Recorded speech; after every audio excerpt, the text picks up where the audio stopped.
He was a shadow in the gold-lit ballroom, a man made of whispers and warnings. They called him the Cruel Duke, a war-scarred recluse who devoured fortunes and crushed souls. Every debutante, every chaperone, every hopeful mother looked through him, terrified to meet his gaze. But tonight, one girl, Seraphina Cavendish, was out of hope. Her family was on the brink of ruin, and the charming man who offered salvation was a gilded cage. In one moment of desperate, terrible clarity, Seraphina did the unthinkable. She broke from the crowd, her heart a drum against her ribs, and walked straight toward the monster. The ballroom at Devonshire House was a sea of glittering diamonds and suffocating perfume. For most, it was the pinnacle of the London season. For Seraphina Cavendish, it was a gilded execution block. She stood beside her mother, her smile stretched so tightly she feared it might crack. Every rustle of her silk gown, a gown 2 seasons old, cleverly refashioned by her own hands, was a reminder of their precarious position. Her father, Mr. Henry Cavendish, had done the unforgivable. He had gambled away their name, not just their fortune, but the trust and credit associated with a lineage that had once stood proud. Now they were pariahs, invited only out of a lingering sense of pity, or perhaps as a morbid spectacle. "You must smile, Seraphina," her mother whispered, her fan fluttering like a trapped bird. "Lord Thorne is watching." Seraphina's gaze drifted to the man in question. Lord Marcus Thorne. He was everything a debutante was supposed to desire, golden-haired, blue-eyed, with a smile that could charm a snake. He was also, Seraphina knew, the man who held her father's gambling markers. He was their only hope for salvation, and the price he hinted at was Seraphina herself. She watched him laugh, surrounded by a gaggle of admirers. He hadn't asked her to dance. Not once.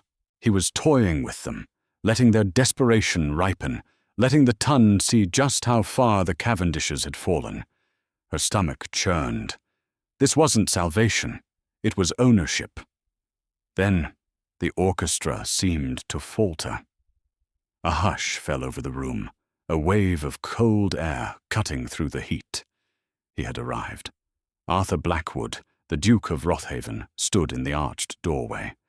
He was not a large man, but he commanded space. He wore severe black, a stark column in the sea of pastels and jewel tones. His reputation preceded him like an outrider. The Cruel Duke, they called him. Rothaven the Ruthless. Whispers said he'd made his vast fortune by foreclosing on the weak, that his own family estate was run like a military encampment with no room for joy. And then there was his face. The left side was aristocratic perfection, a strong jaw and a sharp, intelligent eye. The right was a roadmap of pain.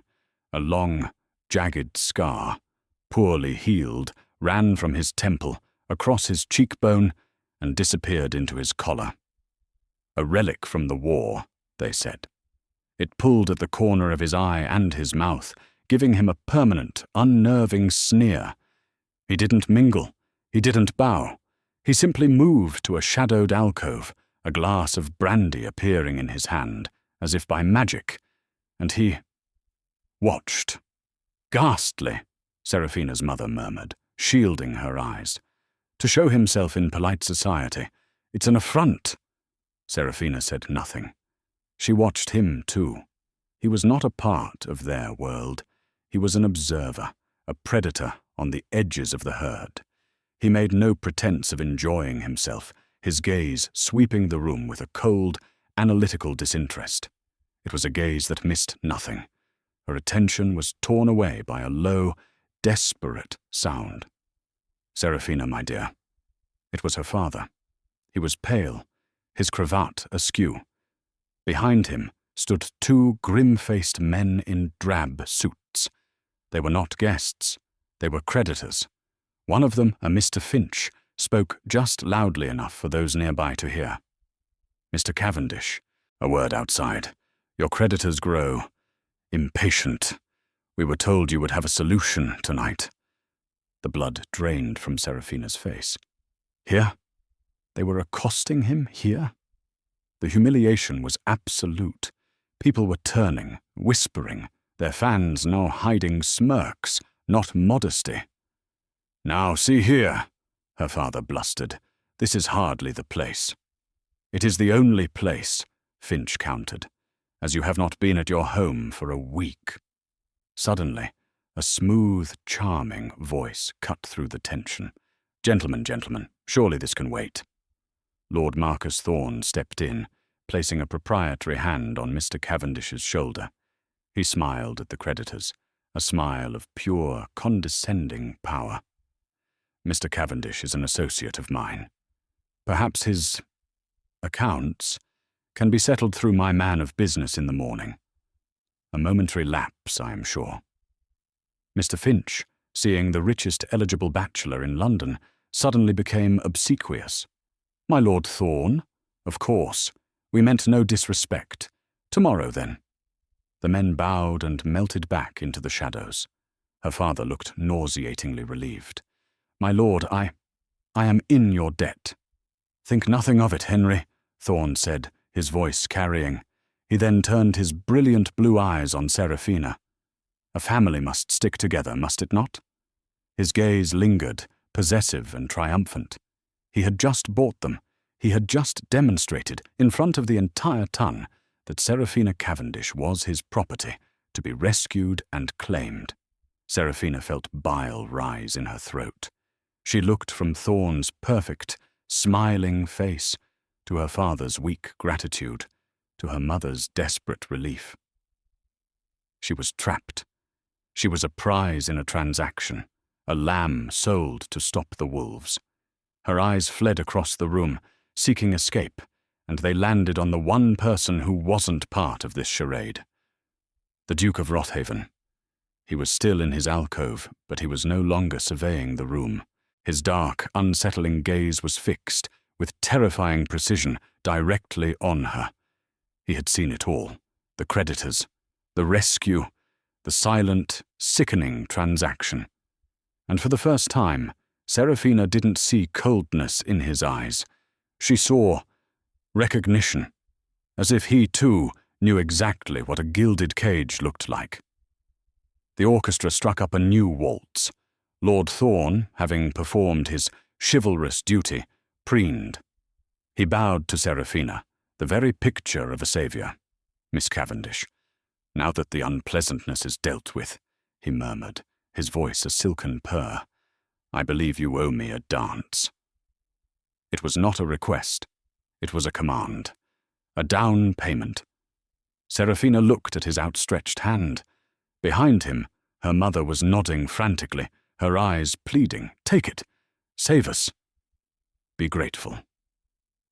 Seraphina felt a sudden, icy calm settle over her. She had been raised to be dutiful, to be polite, to be a commodity. But in this moment, looking at the man who had just publicly staked his claim on her, something inside her snapped. She would not be paraded as his latest acquisition. Not like this. "Forgive me, Lord Thorne," she said, her voice clear and carrying in the small bubble of silence around them. "But I fear I am indisposed." Thorne's smile faltered, a flicker of genuine shock in his eyes. "Indisposed? My dear, you look perfectly well."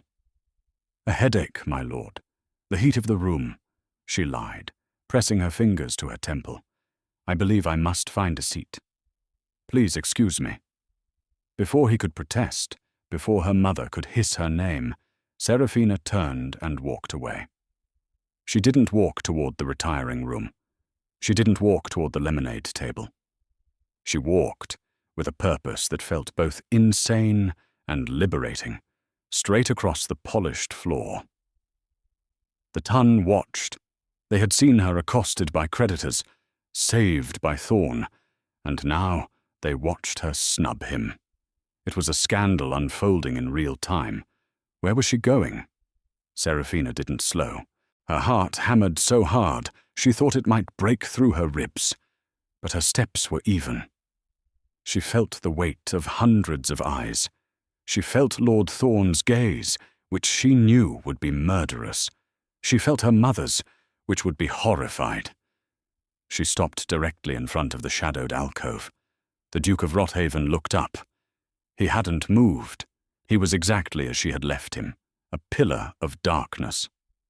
Up close, the scar was more pronounced, a violent slash of white and red against his pale skin. His eyes, one dark brown, one slightly hazed by the injury, were unnervingly intelligent. He said nothing. He simply waited. The ballroom was utterly silent. The orchestra, sensing a moment of profound social import, trailed off into a confused silence.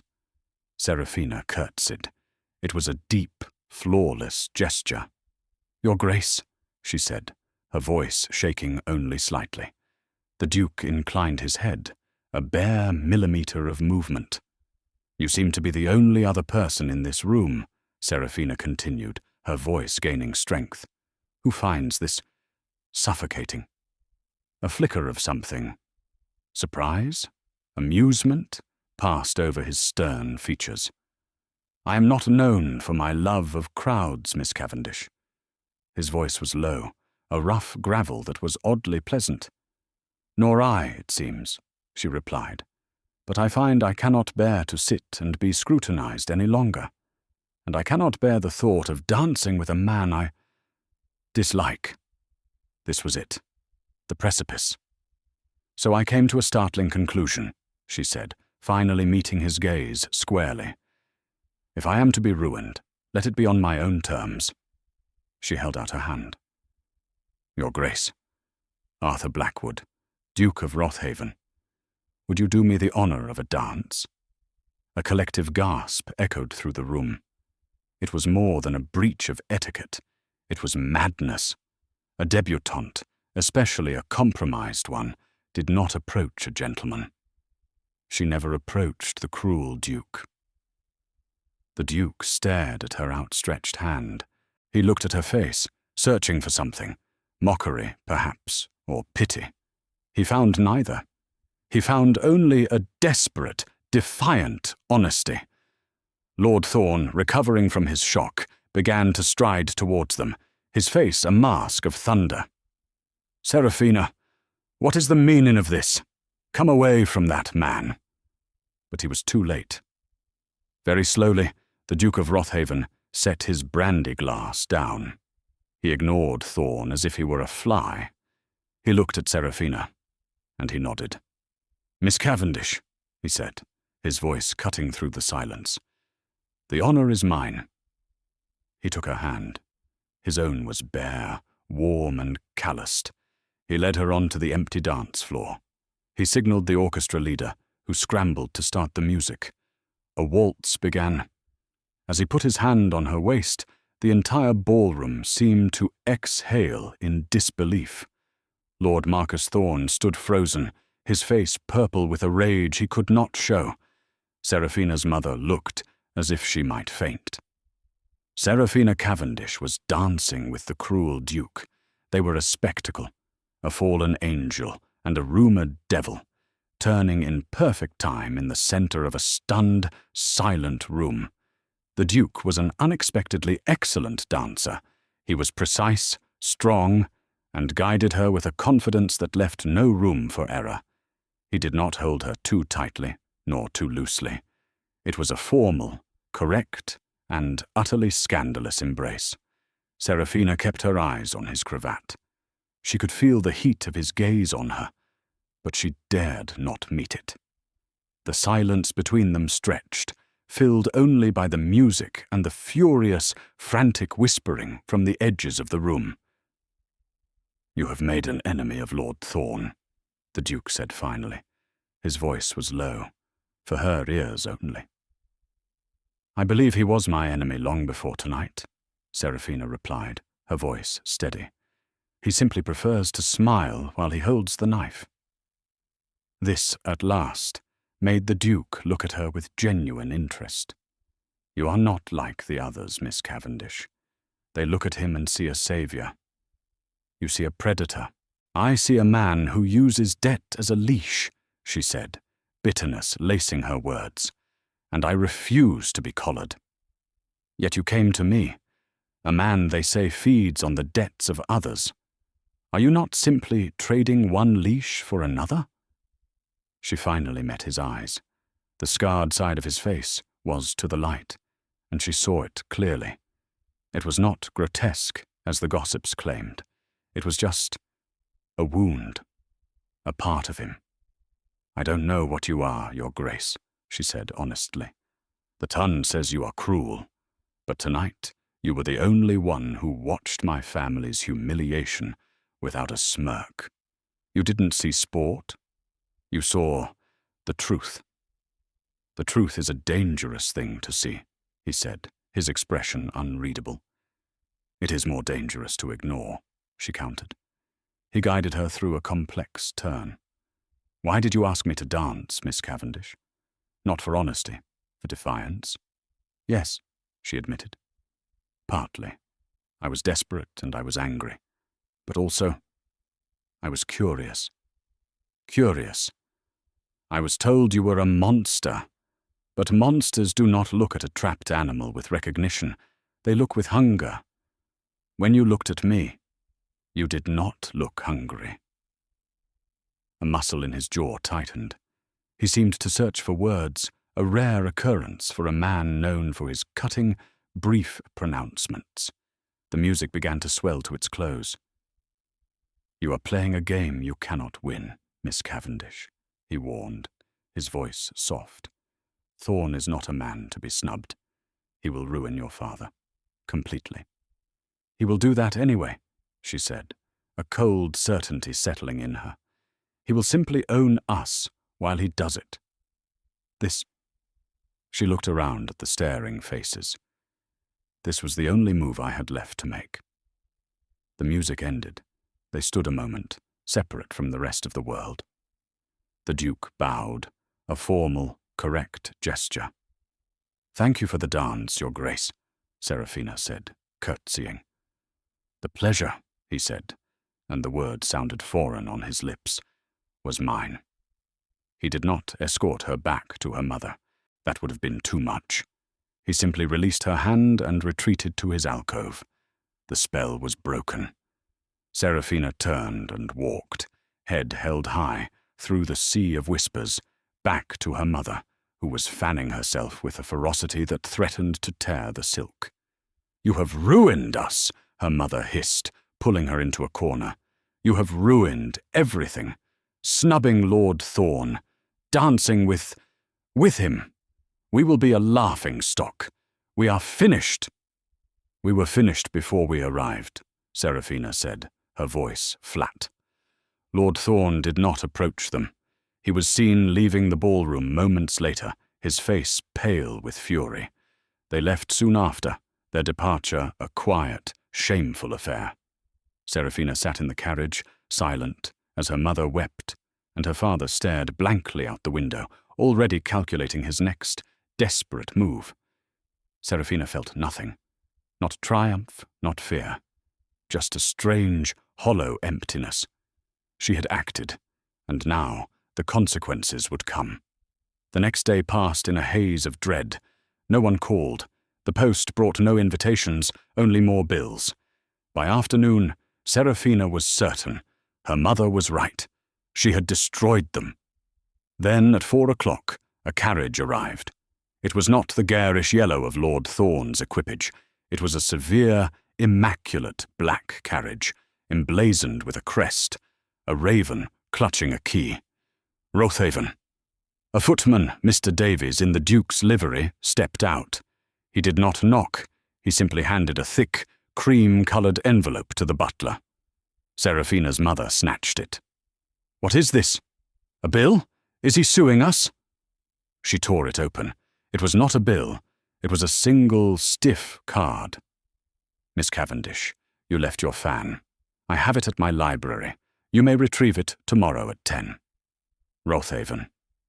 Seraphina's mother looked confused. "Your fan? But your fan is right here." She pointed to the simple ivory fan on the side table.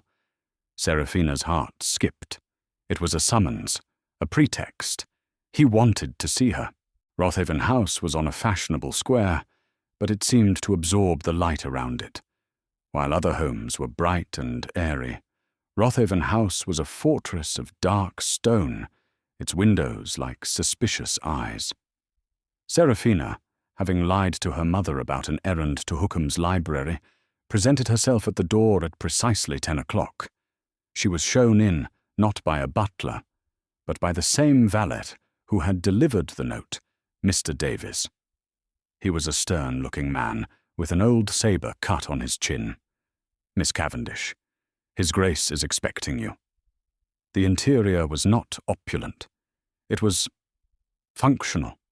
Dark wood, heavy furniture, and an unnerving, echoing silence. There were no flowers, no frivolous decorations. But it was spotlessly clean. Davies led her to the library.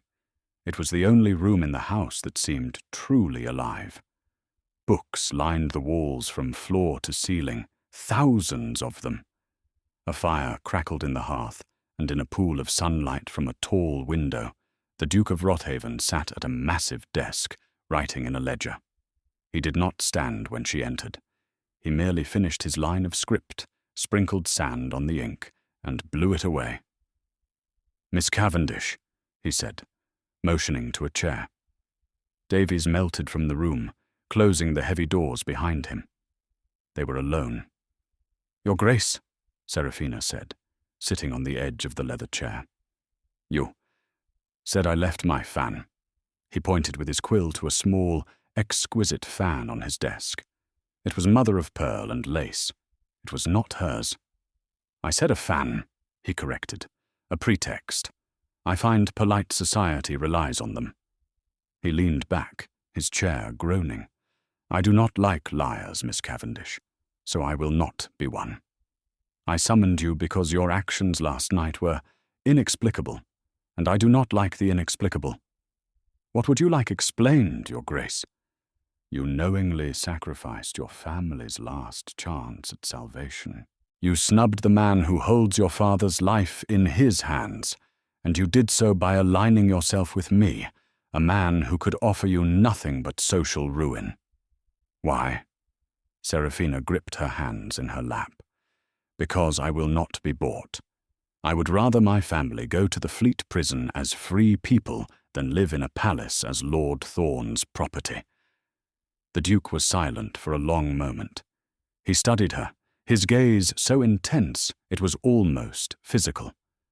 "The Fleet prison is not a romantic notion, miss. It is a wet, cold, typhus-ridden hell. You speak of things you do not understand. And you speak as if you do," she countered, stung. "I do," he said, his voice flat. "I was born there." Seraphina froze. This was not in the gossip. "What?" "My father was a brilliant man, a poet and a gambler. He died there, of jail fever, when I was 6.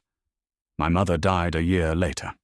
I was a ward of the parish, until my great-uncle, the previous duke, a man who had despised my father, found me in a workhouse. He had no other heir.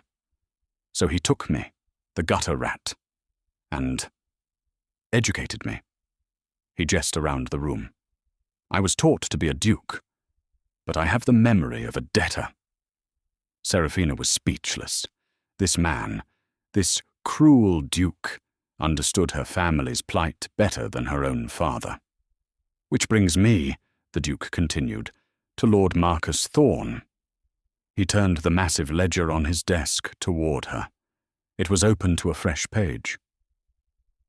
"What do you know of Lord Thorn's business, Miss Cavendish?" "Only that he is wealthy, that he inherited a vast fortune. He did, and he has vastly increased it." "Tell me, how did your father fall into his debt?" "Cards," Seraphina said, ashamed. "At Thorn's private club, a game of faro. Just so. And the debt grew far faster than he could account for. Yes, he swore the markers were wrong, that the sums were inflated. But no one would believe him against Lord Thorn. Arthur nodded.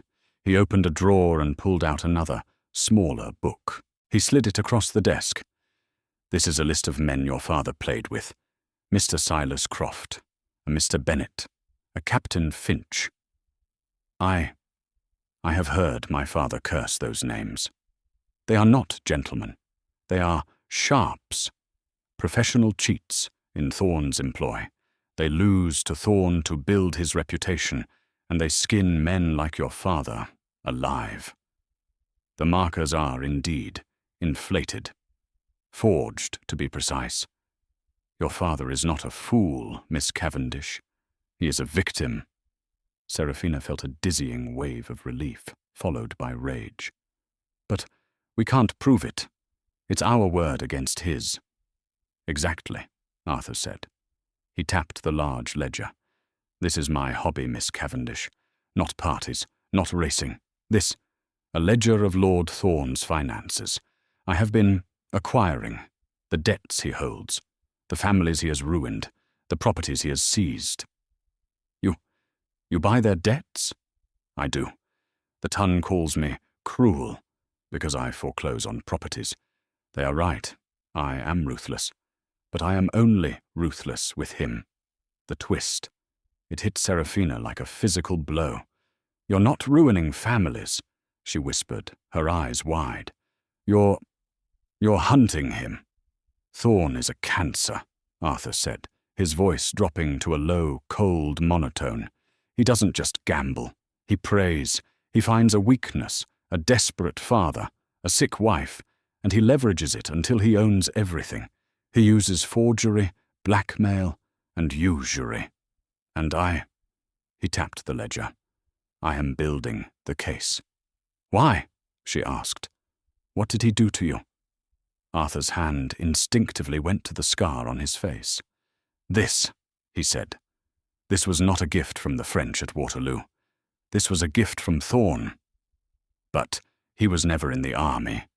He wasn't. But his father, the general, was, my commander, a man who sold our regiment's position to the French for a percentage of their supply train. Thorn Marcus was the one who carried the message. I caught him. I was a lowly captain then. I confronted him. His father's men held me down. And Marcus, he did this, with his dress sword, to mark me, to remind me that a gutter rat should never accuse his betters. He took a sharp breath. The general was quietly dismissed for errors in judgment. But Marcus, he inherited everything. He has been using his father's network of corruption ever in. I have been trying to dismantle it for 10 years. He finally looked at her, his eyes burning. I am very, very close, Miss Cavendish. I have tracked down the forger, Silas Croft. I have statements from 2 of the other sharps. But Thorn is careful. He keeps the original, fraudulent markers locked away. Without them, it is my word against his. And I am the cruel duke. He is the darling of the Ton. Seraphina's mind was racing. My father's markers. They would be proof. They would be the final nail, Arthur agreed. But he keeps them in a vault in his home, and he will never part with them, unless— A terrible understanding dawned on Seraphina. Unless, she said, her voice hollow, he is given what he wants in exchange, publicly, irrevocably. Arthur nodded, his face grim. He believes he can force your hand. He will demand marriage, and at the moment you say yes, he will feel secure. He will bring those markers to your father as a wedding gift, to be torn up in a grand gesture. He will not risk you, his new, perfect wife, ever discovering his crimes. So, Seraphina said, the trap closing around her, to save my family, I must agree to marry him, and to destroy him, I must also agree to marry him. It seems, Miss Cavendish, the Duke said, his voice softer than she'd ever heard it, We are at an impasse. Serafina left Rothaven House with a clear head and a cold heart. The world was no longer a confusing haze of social rules and veiled threats. It was a battlefield, and she had just been shown the map. The Duke had not asked her for anything. He had not proposed an alliance. He had simply armed her with the truth, a weapon far heavier than she had ever expected to carry. When she returned home, the atmosphere was funereal. Her mother had taken to her bed with a migraine, and her father was in his study, a bottle of brandy at his elbow. "Serafina," he slurred as she entered. "It's over. Thorne's man of business was here. He's called in the notes, all of them. Due in 2 days. Or he'll have you thrown in the fleet," Serafina finished for him. He offered a way out," her father whispered, not meeting her eyes. "He was very understanding. He said, he is in love with you, Sarah. That if you agree to become his wife, he will forgive the debt entirely, as a wedding present to me." Serafina looked at her father, a man broken not by poverty, but by his own weakness. "And you told him I would agree, didn't you? What choice did we have?" he cried, his voice cracking. "He'll destroy us. It's a good match, Sarah. He's rich, he's powerful, he's charming." "He is a monster, father," Serafina said, her voice void of emotion. "You'll be a lady, a viscountess. What does it matter what he is?" Serafina walked out of the study. She went to her room and sat at her small writing desk. She knew what she had to do. The Duke had shown her the trap, but he had also, inadvertently, shown her the bait. She took out a sheet of her best stationery. "Lord Thorne, my father has relayed your generous offer. I have considered it. I have been foolish. I was overwhelmed at the ball. Please forgive my rudeness.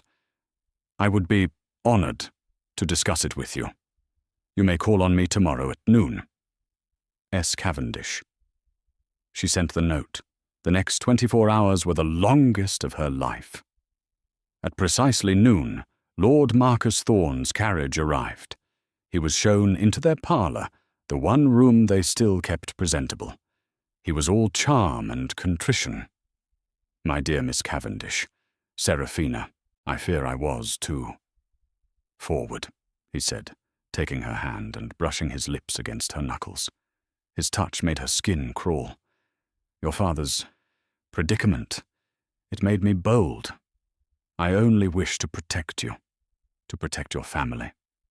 "You are very kind, my lord," Serafina said, forcing her voice to remain steady. "Then you will accept? You will make me the happiest of men?" I will," she whispered, lowering her gaze. "On one condition." Thorne's eyes narrowed, just slightly. "A condition? My dear, you are hardly in a position to—" "I want the engagement to be announced immediately," she said, cutting him off. "At a ball. I want the entire ton to be there. I want them to see that I am not a ruined woman, but your chosen bride. I want them to see you save my father." This appealed to his vanity. Thorne's smile returned, wider than before. He loved a grand gesture. "Of course," he said. "A brilliant idea. A ball this week. At my expense, naturally, at your father's house. A symbol of our new union. And," Serafina added, "I want the unpleasantness dealt with, publicly. I want you to bring my father's markers to the ball. I want to see you tear them up. I want everyone to know that my father is free, and that you are his savior." Thorne studied her. He was looking for the trap, but he saw only a desperate girl's pride, a demand to have her family's name publicly cleared. It was exactly what a proud, vanquished woman would ask for. "An excellent, excellent notion," he said, his voice smooth as oil. "It shall be done. At the ball, I will announce our engagement, and I will personally cancel your father's debt. The entire world will see my devotion." He kissed her hand again. "You have made me a very happy man, Seraphina." As he left, Seraphina ran to the wash basin and scrubbed her hand until it was raw. She had 2 days. She penned another, more urgent note. This one was not taken by a butler. Seraphina slipped out of the house herself and paid a street urchin to deliver it, not to the front door of Rothaven House, but to the servants' entrance, with the instruction that it be given only to Mr. Davies. "Your Grace, the trap is set." He has agreed. An engagement ball, here, in 2 days. He will bring the markers. He intends to tear them up after the announcement. He will not tear them up? Yes. She did not receive a reply. She did not expect one. She had baited the trap. Now she could only pray the hunter was ready. The night of the engagement ball, the Cavendish house was ablaze with light, a grotesque parody of its former glory. Lord Thorn had spared no expense. Champagne flowed, an orchestra played, and the rooms were dripping with flowers that failed to mask the scent of desperation. The ton had turned out in force, drawn by the scent of scandal and the promise of a dramatic conclusion. They were here to see Seraphina Cavendish, the girl who had dared to dance with the cruel Duke, finally brought to heel by the charming Lord Thorn. Seraphina stood beside Thorn, her hand resting on his arm. She wore a stunning new gown of white silk, a gift from her fiancé. She felt like a sacrificial offering.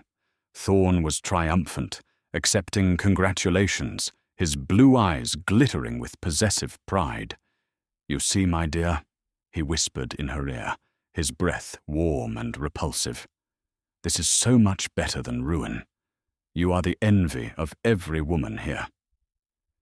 "You are too kind, my lord," Seraphina murmured, her gaze scanning the doorway. He wasn't here. Her father was circulating, drunk on relief and expensive champagne, clapping men on the back who had cut him dead a week prior. Her mother was weeping tears of genuine ecstatic joy. "Ladies and gentlemen," Thorn called, tapping a glass for silence. The music stopped. A hush fell. "Your attention, please." Seraphina's heart hammered. It was time. "Where is he?" "Tonight," Thorn began, beaming, "is a night of new beginnings. We all know my dear friend Henry Cavendish has fallen on hard times. We are all, as gentlemen, susceptible to a run of bad luck." He paused for sympathetic laughter. "But a man's worth is not in his purse, but in his family, and in his friends." He raised his glass. "And I am proud to call Henry my friend, and soon, my father." A wave of polite oohs and ahs. "Which brings me," Thorn continued, "to my true joy. I have here." He reached into his breast pocket and pulled out a sheaf of papers. Seraphina's heart stopped. The markers. Some unfortunate bits of paper. Debts of a truly staggering amount. He held them up. "And I have here." He reached for Seraphina's hand. "The woman who has shown me that love is the only true currency." He pulled her to him. "Miss Seraphina Cavendish has done me the profound honor of agreeing to be my wife." A spatter of applause. Seraphina felt her stomach clench. "He's going to burn them. He's going to burn them, and I'll have no proof." "And as my first act as her intended," Thorn proclaimed, "I will destroy these symbols of debt, a toast to a clean slate." He moved toward the fireplace, where the fire was roaring.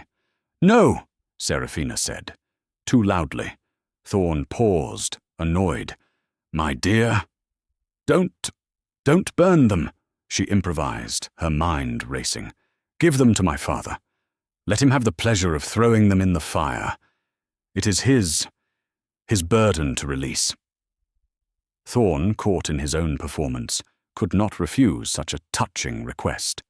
He smiled, magnanimous. Of course. How thoughtful. Henry, my friend. He handed the sheaf of papers to Mr. Cavendish, who was weeping openly. To you, sir. The last of your troubles. Her father stumbled toward the fire, holding the papers aloft. I would not do that, Mr. Cavendish. The voice was not loud. It was a low, gravelly command, and it cut through the room like a razor. The crowd parted. Arthur Blackwood, the Duke of Rothaven, stood in the doorway. He was not in his usual, severe black. He was in his full-dress military uniform, the scarlet coat stretched taut over his powerful shoulders. Medals, real ones, earned for valor, not purchase, were pinned to his chest.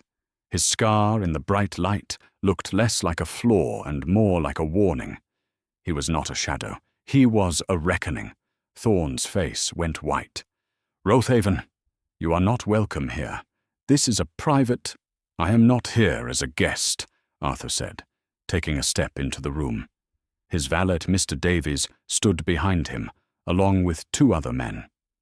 Grim men. Bow Street runners.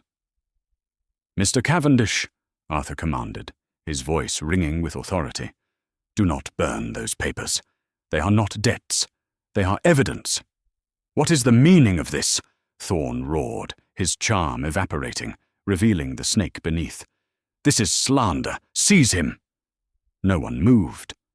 Evidence, Arthur continued, his gaze locked on Thorn, of fraud, of conspiracy, and of forgery. He nodded to Mr. Davies. Please retrieve the markers. Mr. Cavendish, you will be compensated for them. Mr. Cavendish, thoroughly terrified, simply handed the papers to Davies, who passed them to one of the Bow Street men. You have no proof, Thorn spat. I have the sworn testimony of Mr. Silas Croft, Arthur said calmly. A very talented forger, currently in the custody of Bow Street. He has confessed in detail how you employed him to inflate the markers of your friends, including these. The crowd gasped. I also have, Arthur continued, the testimonies of Mr. Bennet and Captain Finch, your card sharps. They too have been most forthcoming in exchange for a lighter sentence. Thorn looked around, trapped. Lies, all lies. He is a ruined madman. He attacked me years ago. I have a different recollection, Lord Thorn, Arthur said, as does the officer I served under, who is now General Sir Robert Peel. He was very interested to read my full account of your father's errors in judgment. The mention of Peel's name, the most powerful man in London, was the final blow. Thorn was finished. You set me up, Thorn hissed, his eyes finding Seraphina. This was you. He lunged for her, his face a mask of pure hatred. You wretched little— He never finished the sentence. Arthur moved with a speed that was terrifying. In one motion, he crossed the space, and his fist connected with Thorn's jaw. It was not a gentleman's slap. It was a soldier's punch. Thorn crumpled to the floor, unconscious. The room was in absolute shock. The Duke of Rothaven stood over the fallen man, breathing heavily. He straightened his uniform jacket. Mr. Harris, he said to the lead Bow Street runner, he is all yours. The runners hauled the unconscious Lord Thorn to his feet and dragged him from the room. The cruel Duke had just saved them all. The sound of Lord Marcus Thorn's body being unceremoniously hauled from the ballroom was a vulgar, scraping noise that tore through the fabric of the night. It was followed by a silence so absolute, so heavy, that Seraphina could hear the sizzle of a candle wick 6 feet away. The air, once filled with music and laughter, was now a vacuum, thick with shock and the metallic tang of fear. Then the whispers started. They were not the light, titillating whispers of gossip. This was a new sound, a low, agitated buzzing. Men who moments before had been congratulating Thorn were now clustered in tight, furious knots. My God, forgery. He had him arrested, in the middle of a ball. I lost my wife's inheritance at Thorne's club. I always suspected. The Duke struck him, an act of war. Seraphina's gaze found her family. They were the eye of the storm. Her mother had slumped into a gilt chair, her face a mask of waxy horror. Ruined, she breathed, her fan fluttering weakly. He struck a viscount. Oh, Seraphina, he's a brute. He's ruined us. Again. Her mother's mind, incapable of processing the rescue, could only see the scandal. The wealthy suitor was gone, replaced by violence and public shame. But her father was another matter entirely. He was still on the floor, but he was no longer a drunken fool. He was achingly, terrifyingly sober. He had crawled to where the Bow Street runner had dropped one of the markers. His hand, shaking violently, held it up to the firelight. 800, he whispered, his voice cracking. 800 pounds. He stared at the paper, tears of pure, agonizing vindication streaming down his face. I knew it. I told them all. I wasn't that drunk. I wasn't that mad. He had been weak, yes, a fool, certainly. But he had not been a liar. His ruin had been a hunt, not just a fall. He looked up at his daughter, his eyes filled with a new, horrifying respect. "Sarah!" he choked out. "My girl! What have you done?" Seraphina had no answer for him. Her gaze was locked on the man in the doorway. Arthur Blackwood, Duke of Rothaven, stood alone. His duty was done. The scarlet of his uniform, which had been a symbol of authority, now made him a target. He was a pariah in his moment of victory. He had broken their world, and they would never forgive him for it. He braced himself, his face settling back into the cold, impassive mask of the cruel Duke. He had won his war, and now, as always, he would retreat to his fortress. He turned to leave. "Your Grace." Her voice was not loud, but it cut through the room like a saber. Arthur stopped. He turned back. His face was unreadable, his one good eye dark. He had already begun to rebuild his walls. Seraphina began to walk. This was the second time she had crossed a ballroom for him. The first had been an act of desperate, social suicide. This time was different. She was not running from anything. She was walking toward her future. The crowd parted for her as they had for him, a sea of shocked, staring faces. She felt their eyes on her, but for the first time in her life, she was not a commodity being inspected. She was a woman who had chosen. She stopped a few feet from him. "You came," she said, her voice breathless. "I keep my word, Miss Cavendish," he replied. His voice was formal, curt. He was the Duke of Rothaven, closing a transaction. "You saved my father. You saved me." His gaze swept the chaotic room. "I am not certain 'saved' is the word they would use," he said, his voice laced with a familiar cynicism. "I have just destroyed your reputation. You are now the woman whose engagement ball ended with her fiancé being arrested at the behest of the cruel Duke. You are as much a pariah as I am." "You revealed the truth," she insisted. A truth no one here wanted to see. He countered. He inclined his head, a gesture of dismissal. "But my work is done. You are safe from Thorne." He was about to turn again, to leave her to this new, ruined life he had created. "And what of our arrangement?" she asked, her voice dangerously quiet. He paused. "There is no arrangement. I have seen to the matter. Thorne's assets are seized by the Crown. However, I took the liberty of purchasing your father's true notes from the club's ledgers. Before this evening." Shame, hot and familiar, washed over her. "But we cannot pay you. We have nothing." "The sum," Arthur said, his voice flat. is £800, not 80,000. Serafina stared. The difference was astronomical. It was the price of a few bad nights, not a lifetime of ruin. Your father, the Duke continued, is a fool, but he is not a degenerate. I have instructed my man of business to arrange a payment schedule with your father's solicitor. 10 years.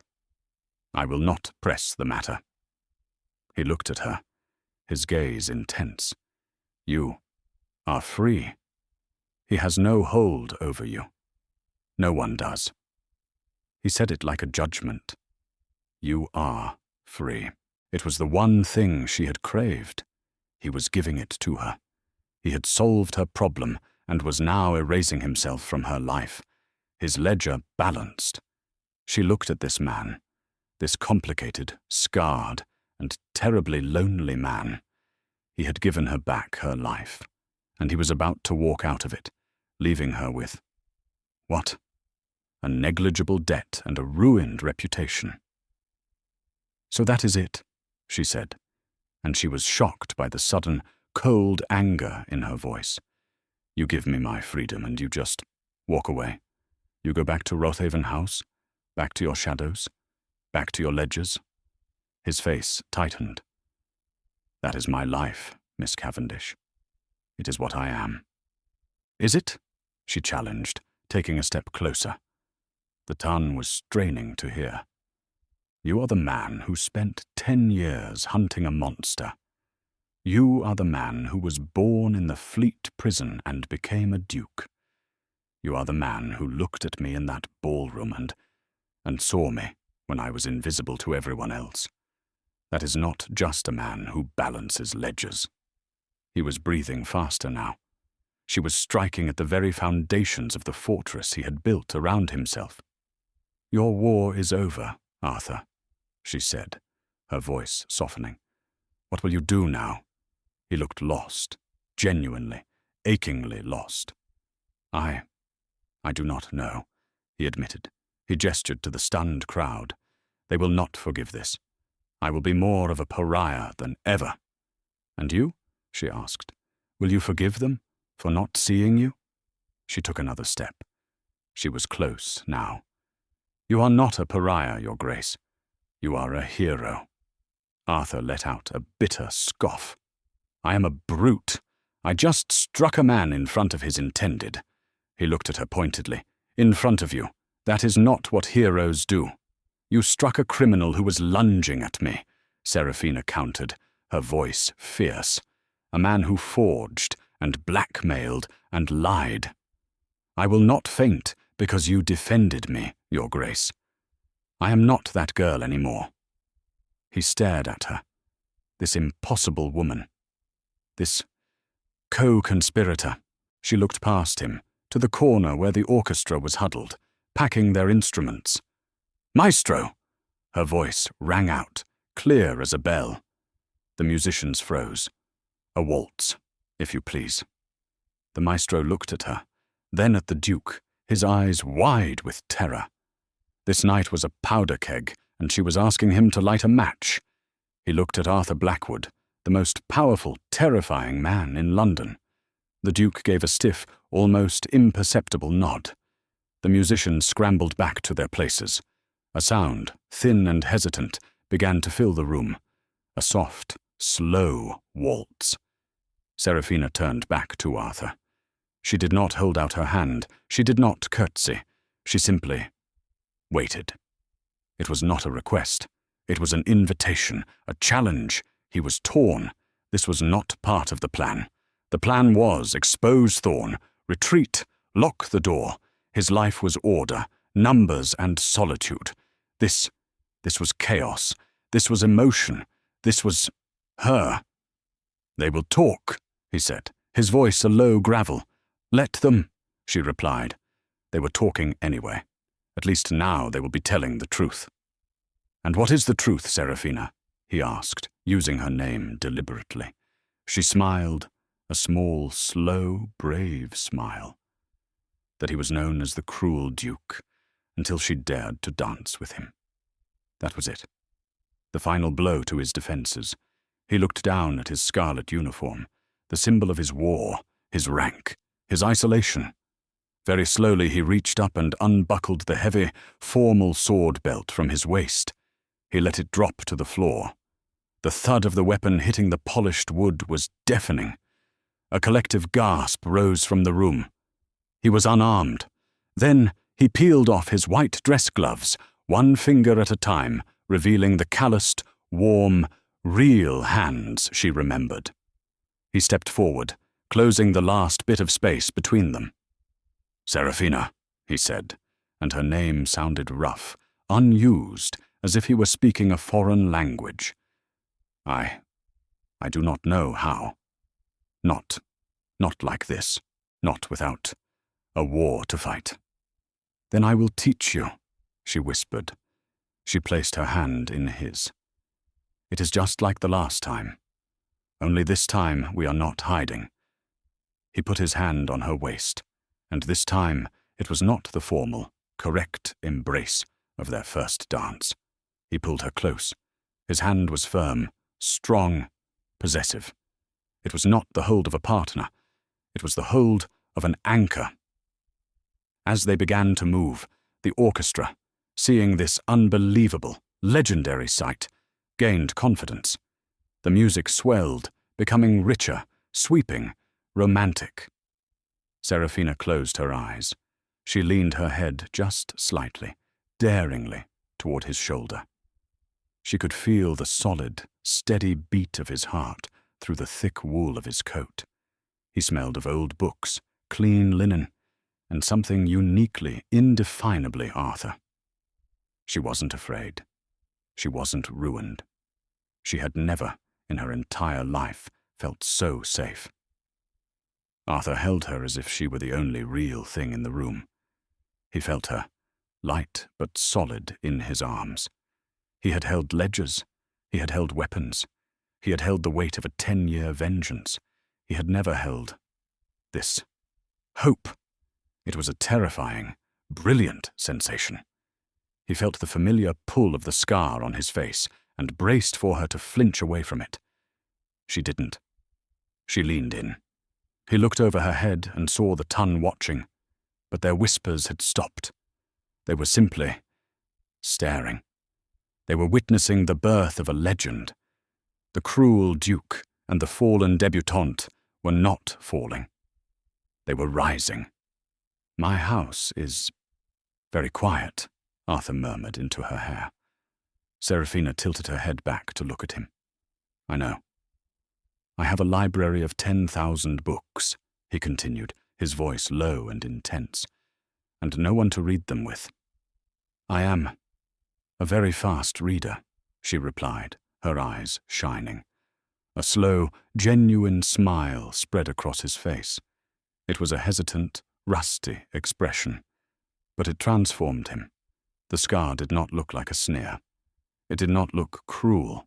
It just looked like him. "Serafina Cavendish," he said, his voice full of a feeling he couldn't yet name. "You are a terrible, disruptive, and inexplicably brave woman." "And you, Arthur Blackwood," she said, her hand tightening on his shoulder, "are a good man who has been hiding behind a bad reputation for far too long." "I suppose," he said, his smile widening, "we shall have to find a new one. Together." He stopped dancing, though he did not release her. They stood in the center of the room, the music swelling around them. He lifted her hand, the one he held, and he turned it over. He lowered his head and pressed his lips to her palm. It was not the simpering, possessive kiss of Lord Thorn. It was a deep, reverent and binding gesture. It was not a down payment. It was a promise.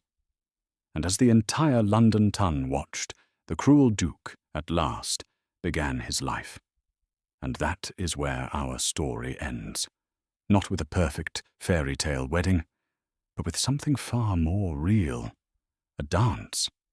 A dance between two people who had been judged, scarred, and underestimated, and who found in each other the one person who saw the truth. They proved that true strength isn't about having a perfect reputation. It's about having the courage to unmask the real villains, even when they're the most charming people in the room. What do you think happened to Seraphina and Arthur?